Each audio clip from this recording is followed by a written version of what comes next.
Regis Antônio Coimbra.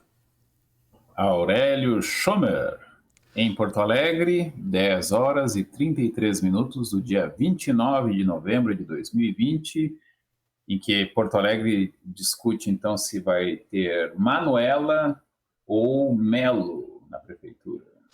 Por falar em Manuela, o tema é a sensualidade da paixão. Eu não sei se você pensou na Manuela quando pensou no tema, mas o tema é seu, comece argumentando. Eu conheci a Manuela pessoalmente, né, no movimento estudantil da URGS, né? Ela era estudante da PUCRS, eu acho. E ela é uma pessoa bem agradável, não é uma pessoa desagradável, sectária ao extremo. Até eu sempre que, quando tu conhece os políticos, eu acho que eles fingem um pouco do radicalismo, né? A burrice eles não fingem quando é o caso, né? Eles não conseguem disfarçar muitas Eu vezes. conheço bem os Mas, políticos e sei muito bem disso. Você tem toda a mas razão. o sectarismo é fingido. Eu sei. As massas o pedem, as massas É, exigem de nós uma certa a combatividade. direita e a esquerda. A Porque nós direita e a estamos esquerda. no ringue, né? Então as massas pedem que a gente se comporte como se estivesse. Tem combatividade, deem socos um no outro, mas a gente não gostaria de dar muitos socos, não. Não, o cara briga na frente das câmeras, vamos dizer assim, e depois se Não, abraça, claro. cumprimenta. Vamos tomar vamos no restaurante depois da discussão. Isso acontece. Eles agora evitam para não serem cancelados. Tipo, tu foi visto, tirar uma foto que tu estava no restaurante com fulano de tal, tu é um traidor. Mas se dependesse deles, pessoalmente, eles teriam, mais das vezes, relações muito mais amáveis. Eu quero falar sobre a sensualidade da paixão de Cristo, né? Não é a paixão sensual. Isso ficou claro, né? Não, sim, claro, ficou claro. A provocação da Manuela foi só para uma distração inicial. a Que paixão os de nossos fãs já sabem que tem que pular os 3, 4 primeiros minutos, que a gente vai ficar falando sobre outra coisa. Mas tem um canal que é um brasileiro casado com uma russa que eles já assumiram que eles sempre enrolam, né? Que faz parte da tradição deles. A gente não enrola tanto. Né? não, mas tem funcionado, porque o nosso índice, a nossa audiência continua muito baixa. A gente está passando, se possível, de 5 para 10 espectadores no total, né? Mas a retenção, 100% de a aumento. retenção é muito boa. A retenção é excelente. Isso significa que está funcionando o nosso enroleixo. Siga lá com a sensualidade da paixão de Cristo. Então, a Igreja Católica, o cristianismo em geral, e a Igreja Católica mais do que o cristianismo em geral, é muito taxado de ser contra a sensualidade, né? O pessoal teria até diminuído a higiene para não futricar aquela história, né? Se coçar aqui, de repente já está fazendo outra coisa que não é higiênico, né?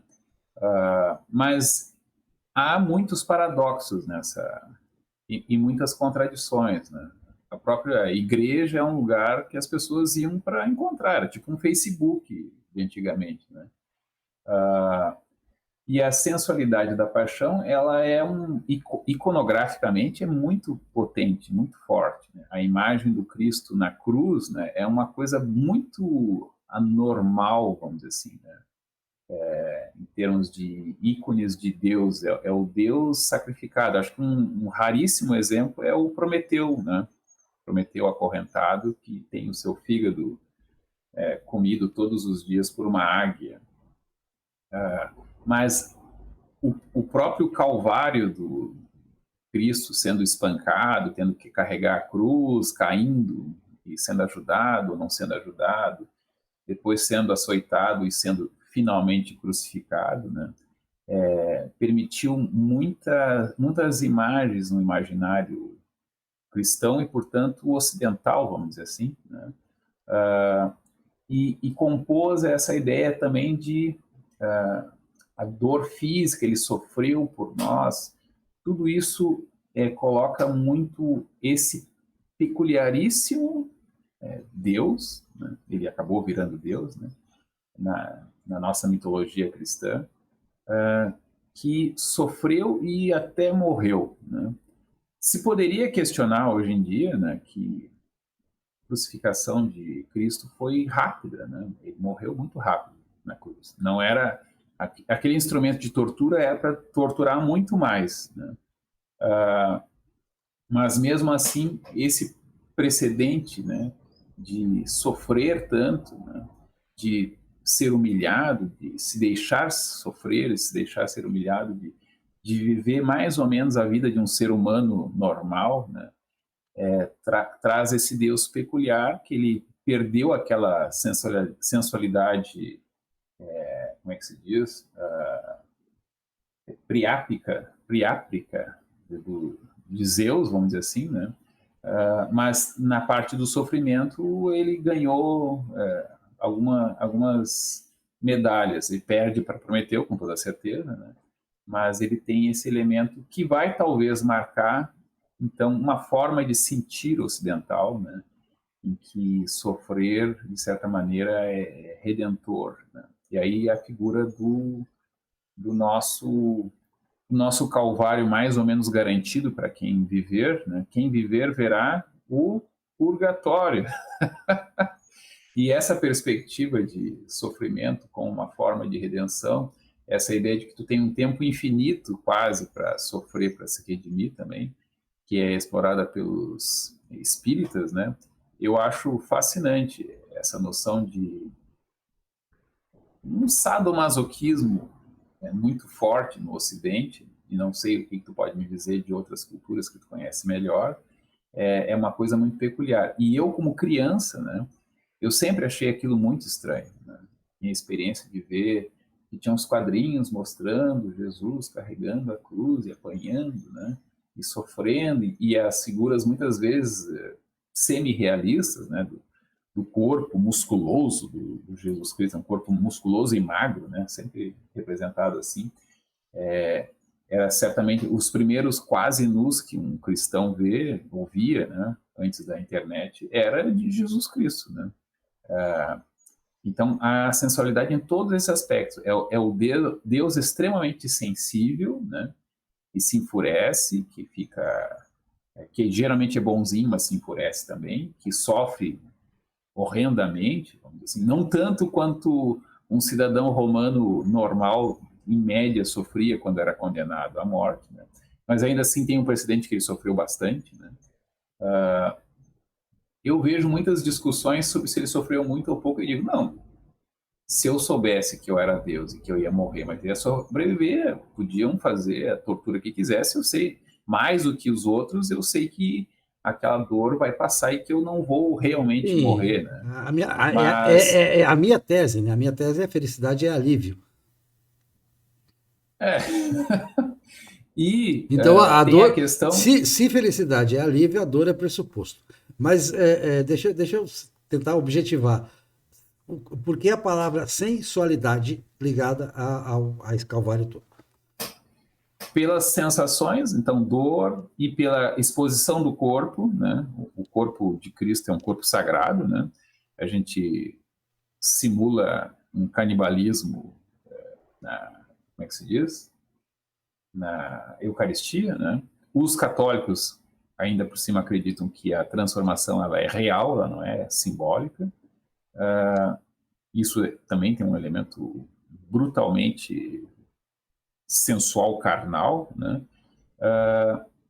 E tem essa questão desse corpo sempre representado como muito atlético, muito sensual nesse sentido, né? E isso foi explorado em muitas representações renascentistas e Dürer, posteriores, né? principalmente Dürer, né? Dürer é o mestre dessa representação. Até se dizia na época Cristo, eles o querem sangrando, né? O povo quer sangrando. E isso É, faz parte do desejo sim, popular de ver esse paradoxal Deus que sofre e sangra, né? E que tem um corpo humano bem ajeitado, né? Deus, Deus não. quando Deus, a gente fala Deus é o verbo de Deus, né? Segundo o próprio Evangelho, é o verbo de Deus, que a gente já discutiu, o conceito de Heráclito, que foi parar no Evangelho. Bom, posso fazer o contraponto? Sim, por Tá favor. bom. Bom, você sabe que eu sou católico, né? Eu sou católico apostólico romano. Acho que é a Eu tive igreja. essa formação também. Não, eu não foi por formação. Eu era ateu na juventude.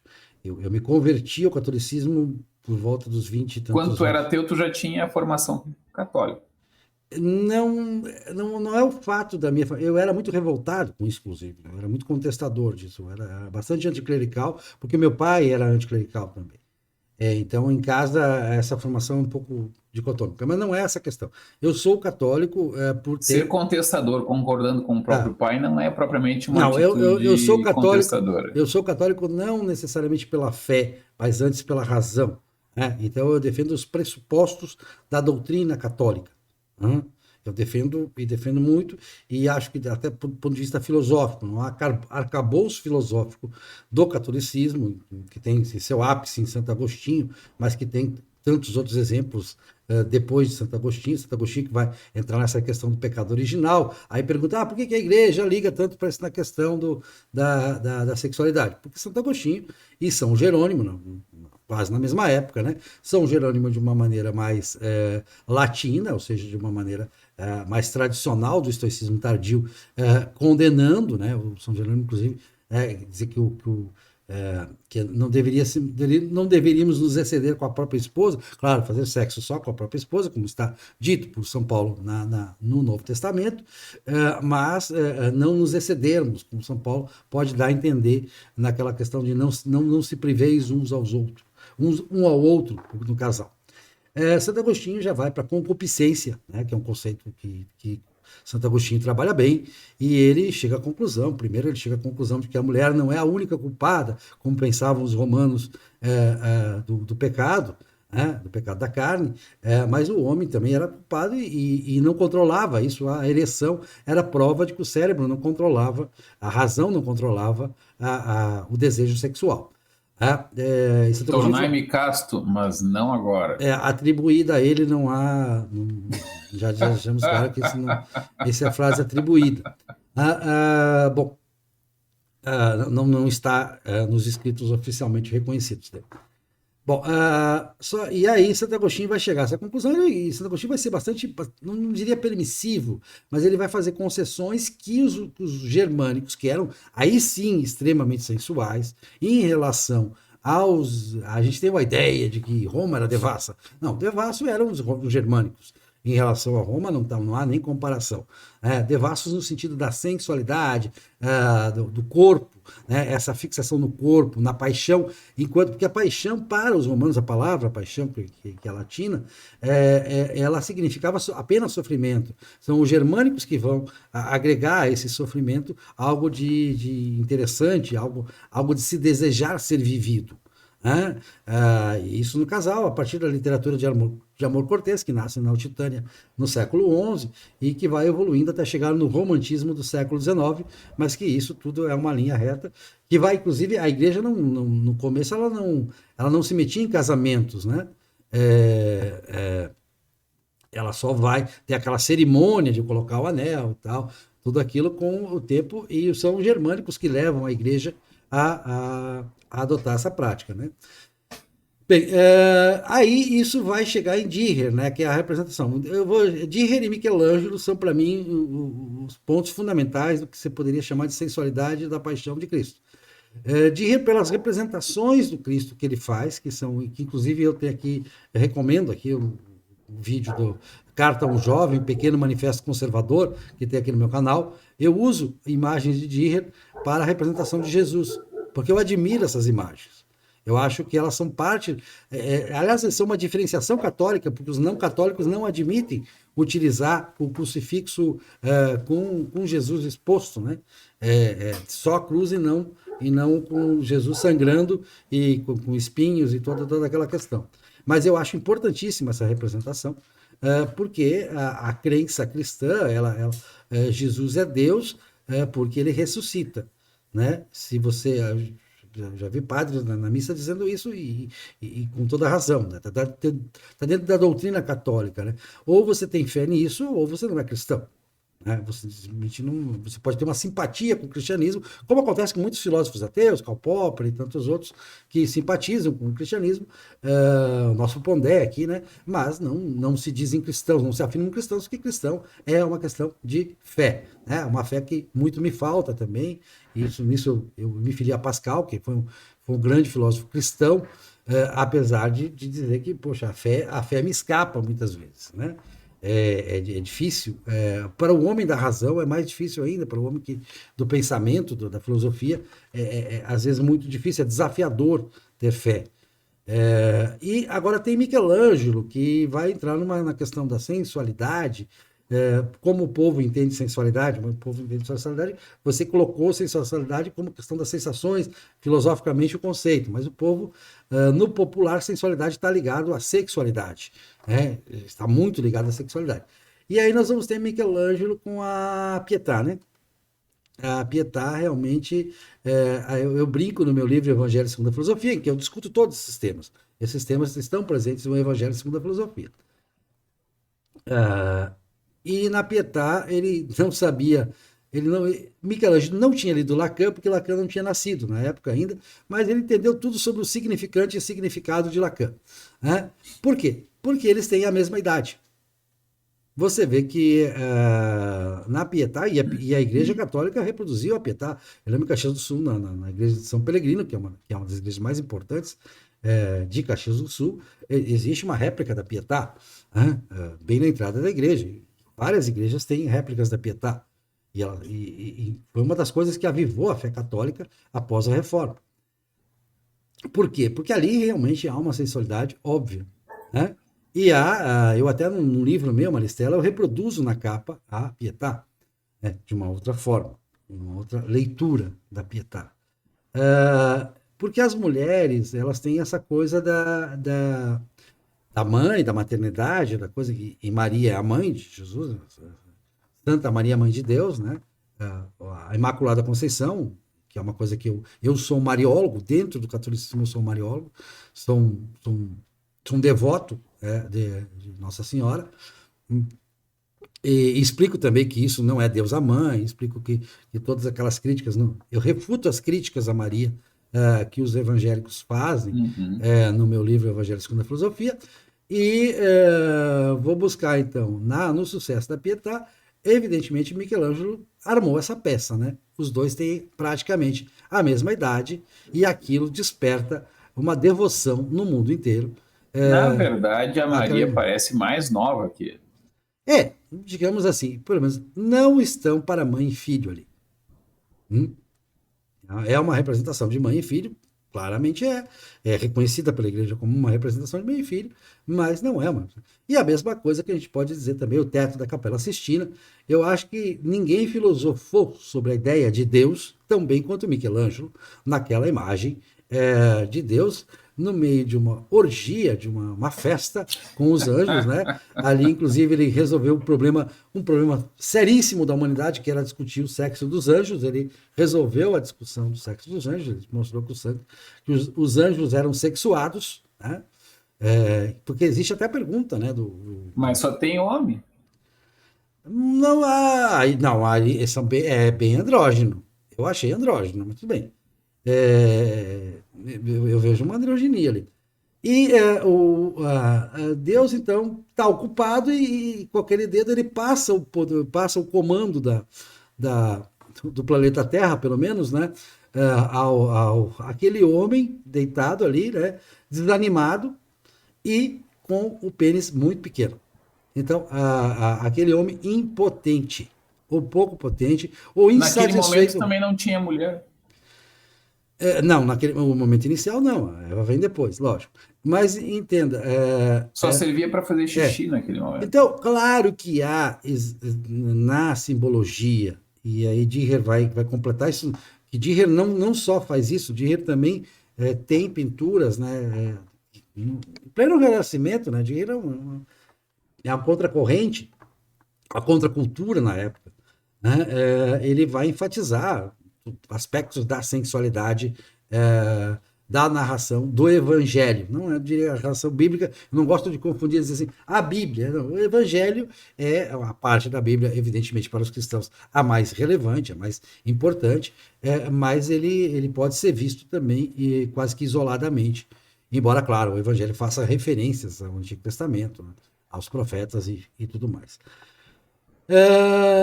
Concluindo, tentando concluir, eu concordo com você com relação à sensualidade, mas é claro, concordo de um ponto de vista católico, de alguém devoto do catolicismo e de Nossa Senhora, entendendo que a sexualidade, como entende Santo Agostinho, ela tem uma função central na vida, e tanto que ela está ligada ao pecado original, nós somos decaídos por conta da sexualidade decaída. A tese do pecado original não está na Bíblia, está em Santo Agostinho, a tese completa. Né? Mas que isso é fundamental, e até eu vou citar agora Hannah Arendt, que você conhece muito bem, um filósofo, que diz que Santo Agostinho é o primeiro filósofo da subjetividade. Né? Ele inaugura a subjetividade na filosofia, na época dele, e para mim Santo Agostinho ainda é um marco, e sempre será, né, um marco filosófico importantíssimo para o meu pensamento, para o meu exercício da razão. Por uma série de questões que eu não vou me alongar aqui, mas que estariam ligadas a outros pressupostos agostinianos, digamos assim. Então eu acho que você está coberto de razão ao dizer que existe essa associação, sim. No meu livro eu explico isso longamente, de como essa associação foi se fazendo ao longo da história, como ela se desenrolou, mas que isso não depõe contra o catolicismo, muito antes, pelo contrário. Assim, a tradição iconográfica católica, né, ela criou muitas figuras que não tinha na Bíblia, seja no Velho Testamento, seja no Novo Testamento. A questão dos anjos gordinhos e fofinhos é uma criação bastante posterior, são soluções artísticas e também muito sensuais, né, porque eles estão ali brincando, estão se divertindo, mas eles têm pintinho, né? Mas isso não faz muito sentido, né? Os anjos tinham um caráter totalmente diferente. Não, faz sentido sim. Eu explico no livro, eu não vou me alongar sobre isso, mas existe sim. No Velho Testamento e no próprio Novo Testamento, eles têm um caráter muito mais... mas havia necessidade doutrinária de fazer... Sim, mas há necessidade doutrinária disso pelo seguinte. Aí você citou os espíritas e tal, com as reencarnações, a metempsicose, mas o católico não acredita nisso. O católico é incompatível com o catolicismo, isso porque nós acreditamos na ressurreição, no juízo final, íntegro. Só no juízo final. Sim, só no juízo final e íntegro. E isso é importantíssimo para a doutrina, por isso que o anjo vai ter pintinho. Porque a nossa ressurreição é íntegro, então nós ressuscitamos com a sexualidade que nós temos com os nossos órgãos sexuais íntegros. Isso não faz sentido. Claro que faz sentido. Anjos. Claro que faz anjos. Os anjos não faz sentido. Bom. Corpos de luz, né? Porque os anjos, numa passagem, teriam corpos de luz no Antigo Testamento. Não, é que os anjos não são seres humanos. Sim, eles não são seres biológicos. Então, a humanização dos anjos é um processo, né, iconográfico posterior. Né? Colocar anjos criancinhas também é uma coisa esquisita. E a função que eles têm na iconografia, ela dá vazão a essa sensualidade renascentista, principalmente, né? De maneira muito peculiar, muito estranha. E é engraçado, eu não conheço a história de como é que isso foi se firmando. Quais foram os artistas que foram definindo essa nova imagem dos anjos, né? E ficaram, então, muito mais humanizados. Os anjos eram personagens, sei lá, monstruosos, às vezes, assustadores, não eram figurinhas simpáticas. E havia o chamado anjo caído, que é os daemons gregos, né? E aí, isso em Bizâncio teve um grande desenvolvimento. Os daemons continuaram sendo cultuados em Bizâncio sob o disfarce do cristianismo. O daimon grego eu vejo mais como aquilo que te impulsiona, o teu impulso, né? Uhum. Que estava Não tem a ver com o representado, demônio. que estava representado muito bem na mitologia grega, né? E que isso é mantido pela cultura bizantina por eles são gregos, é uma civilização grega, uma civilização grega cristianizada, mas isso até é coerente porque os primeiros povos a serem cristianizados em massa não foram nem os judeus, nem os romanos, foram os gregos. E a gente poderia dizer que essa sensualidade grega, ela vai ter um efeito que talvez não tenha sido muito discutido ainda, que é o fato de que a religião cristã, ela tem uma influência helenística, pelo menos, né? É a cultura Completamente. grega já decaída, vamos dizer assim, Nós né? já fizemos programas sobre isso, sobre a origem da Septuaginta, né? Seria Alexandre teria contratado 70 sábios judeus para escrever, para traduzir para o grego a Torá, o Antigo Testamento, né? Os livros E do Antigo que é Testamento. a edição mais antiga que a gente tem é essa. Exato, exato. Isso é muito engraçado.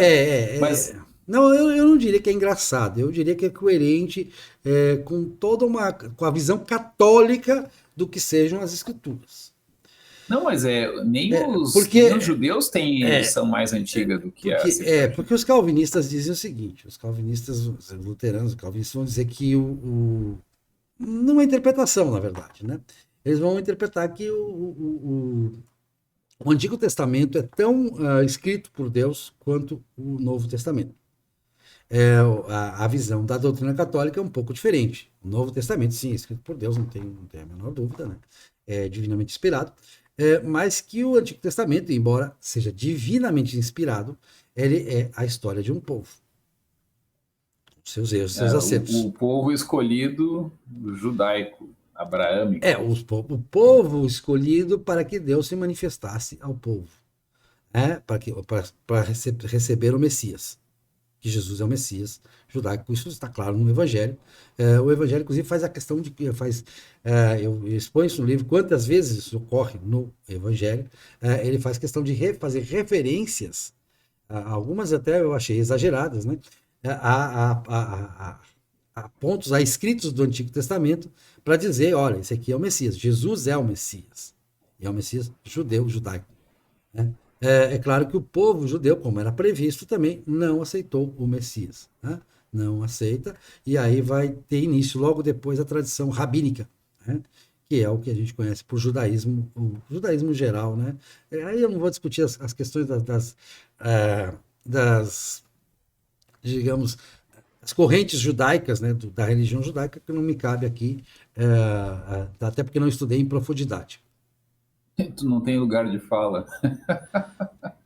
Não seria por isso. Eu poderia falar um pouco sobre Sim, claro. o taoísmo, né? Tal, que a gente já falou de budismo aqui, que é lugar de fala. Mas a sensualidade, então, católica, né, cristã em geral e católica, ela tem essa origem, no meu entender, um pouco pré-católica, pré-cristã, e eu acho que veio mais pela influência grega, né? Minha intuição. Mas, claro, é um trabalho de arqueologia, né? De Sim. verificar realmente como é que foi entrando essa ideia, né? Eu chamei a atenção de que já existia na tradição grega o Prometeu, né? Que ele sofre muito, né? Ele sofre mais do que Jesus, com toda certeza. Né? E tem muito mais uma ideia de desespero também. Né? O Jesus, no Novo Testamento, tem uns momentos meio suspeitos de desespero, né? Que é onde estás que não responde, né? Que me Sim. abandonaste, né? Não, tudo isso tem explicação, mas não vamos alugar o programa. São momentos assim de um Deus único que tem três pessoas, são momentos de esquizofrenia. Mas, ao mesmo tempo, isso tem uma função muito de mostrar o máximo possível Jesus Cristo como Jesus, o filho do carpinteiro. O filho não, né? O filho afetivo do carpinteiro, o ser humano que sofreu, que amou, talvez, né? Algumas partes também foram censuradas dessa humanização do Jesus, né? Discordo, mas bem, Hum? discordo, mas enfim. tu sabe que os livros são escolhidos, né? Não. Tu acredita que foi inspirado por Deus, né? Não. Isso aí existe muita fantasia sobre isso.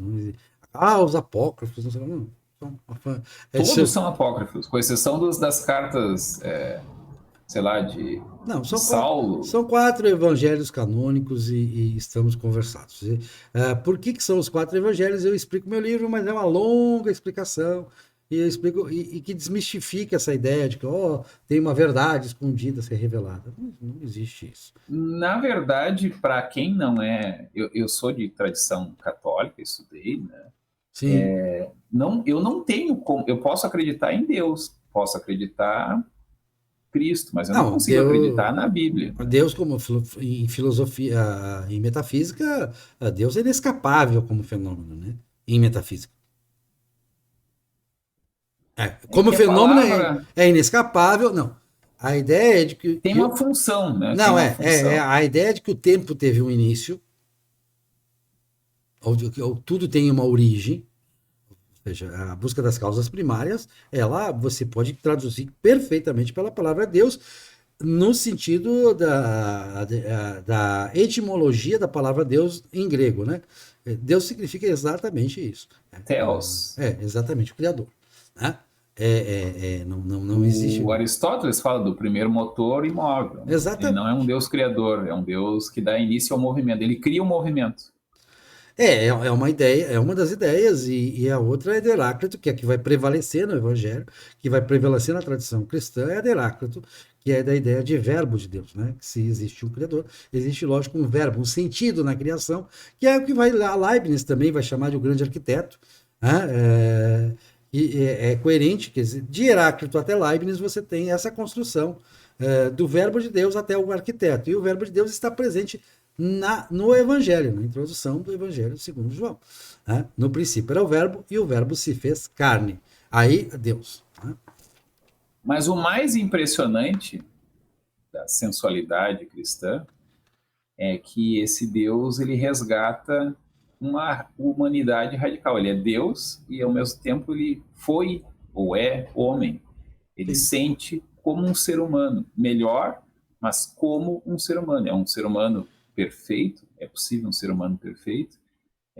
Aí a gente fica oscilando entre esse Deus metafísico e esse Deus sensual, no final das contas. Não, é um Deus humano. Jesus, ele extremamente, no Evangelho, ele extremamente, em alguns momentos, pelo menos, ele é bastante compreensivo quanto às fraquezas humanas. Ele entende que o humano é fraco, que o humano... ele tem várias passagens que ele diz. É o Deus com lugar de fala de ser humano, né?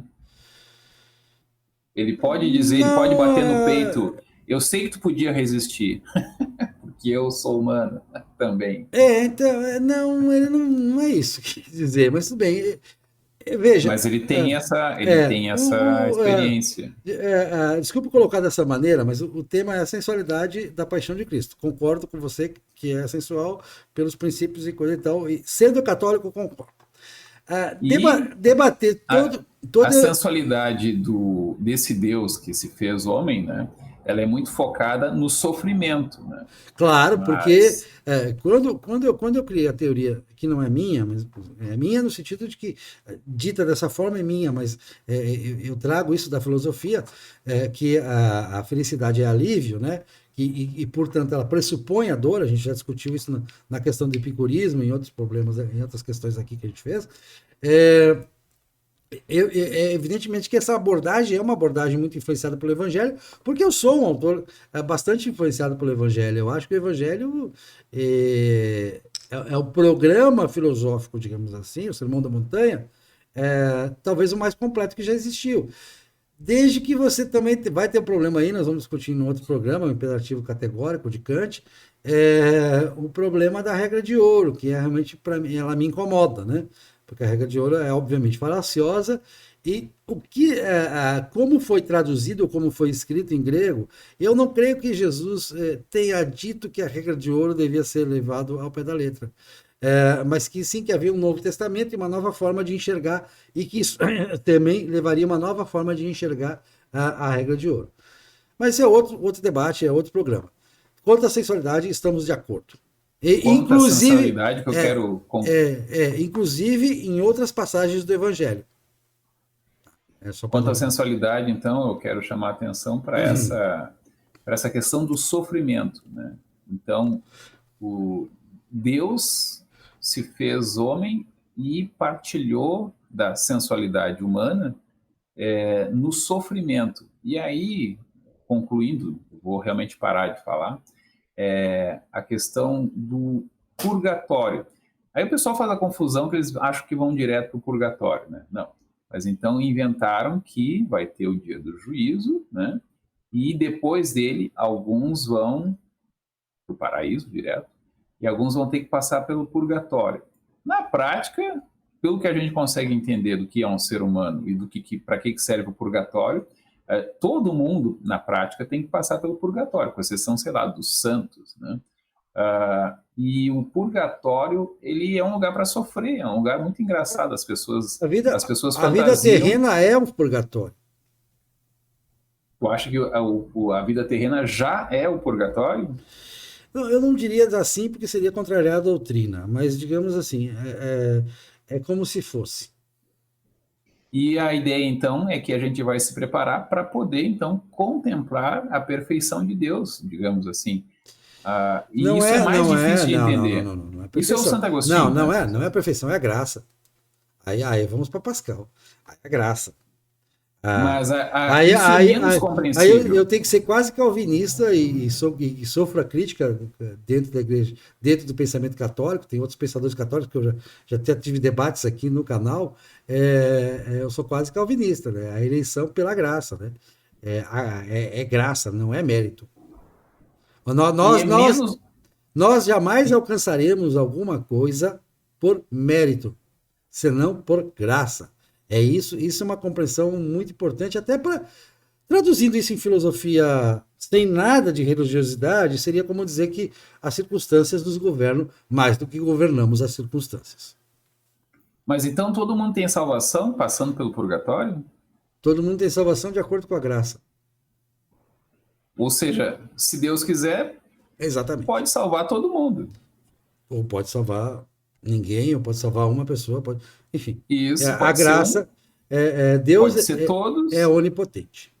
já que não depende de nós, né? E ele pode tudo, a surpresinha para todo mundo pode ser que todo mundo está salvo. Mas o que eu quero chamar a atenção, estou tentando chamar a atenção, é de que a salvação é menos compreensível do que o purgatório. A gente não consegue entender o que seria a graça. Não faz sentido. A gente não consegue imaginar bem. A gente consegue imaginar muito bem o purgatório. E para muita gente, o purgatório já está de bom tamanho. Porque, enfim, sofrer a gente já sabe. Já não é ajeno o inferno. Bom, que é o sofrimento permanente e eterno. A minha posição é a seguinte: a vida eterna ela seria um inferno, por definição. Ainda que pudesse ser um inferno agradável, porque a gente gosta de sarna para se coçar. Eu escolheria sem dúvida nenhuma.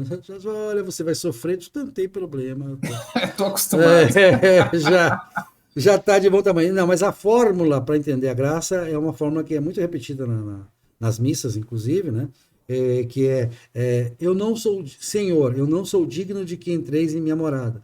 Mas dizei uma palavra e serei salvo. Graça é isso. Mas a salvação não é compreensível. A salvação está além da compreensão humana. O inferno ou o purgatório dá para entender. Eu não diria que a salvação ou a graça estão fora da compreensão humana. Como leitor de Luiz de Molina, por exemplo, eu jamais diria isso, que está fora. Ou como leitor de Pascal também, não diria que está fora da compreensão humana. A vida boa é incompreensível. Não dá nem para fazer literatura da vida boa. Porque não há necessidade, né? Não tem tensão. Não tem crise. Tensão, ou teria. Tensão e intensidade. Mas teria intensidade, né? Teria o lado da intensidade. Teria sarna para se coçar? É uma boa pergunta.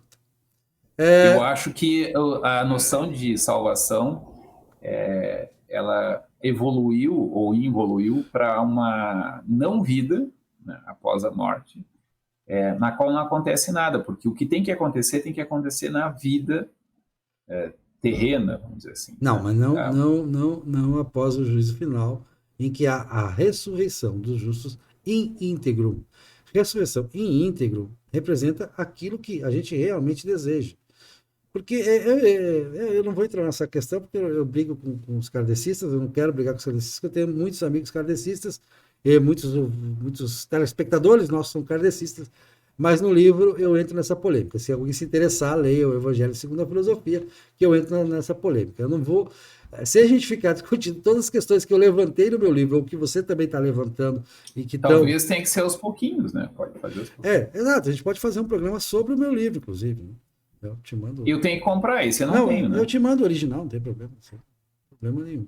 Mas a gente pode fazer discussões sobre o que está lá, bem interessantes. O meu ponto nesse vídeo se tu tem a ressurreição em íntegro, né?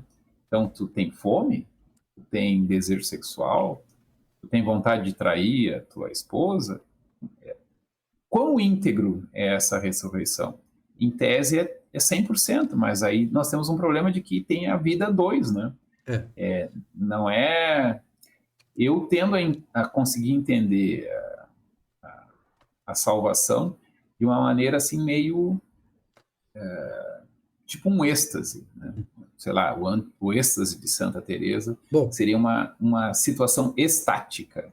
Inclusive, eu debato vidas de santas no meu livro e exploro bem essa questão da vida mundana que elas tiveram, né? Enfim, o de antes de santificação. Bom, eu tenho uma fórmula no livro, no final, para conciliar os arminianos, os calvinistas e os católicos, certo? E que tem a ver justamente com o que você propôs, Sexualidade da Paixão de Cristo, e porque ela está tão ligada ao catolicismo especificamente e incomoda um pouco as outras correntes. Mas eu tenho uma forma que eu acho que concilia bastante, eu encontrei muita receptividade dela, tanto no meio católico quanto no meio dito evangélico, né? Que trabalhe como arminiano, ore como calvinista, como se nada dependesse de você, porque depende de Deus, né? O calvinismo é isso, em essência, e ame como católico. Amar como católico tem essa sensualidade, ou seja, as sensações. E proibir e permitir que a pessoa se arrependa apimenta. Nós somos seres decaídos, pecadores. Pronto, ponto final. Isso, Santo Agostinho... Deus nos fez assim. Santo Agostinho... não, nós decaímos pelo pecado original. Não é que Deus nos fez assim. Santo Agostinho explica isso. Eu não queria recomeçar o programa agora nesse ponto da tese completa de Santo Agostinho para o pecado original. Não, fica para o próximo capítulo. Fica para o próximo capítulo. Beleza? Então, vamos para o próximo capítulo? Vamos para o próximo. Beleza.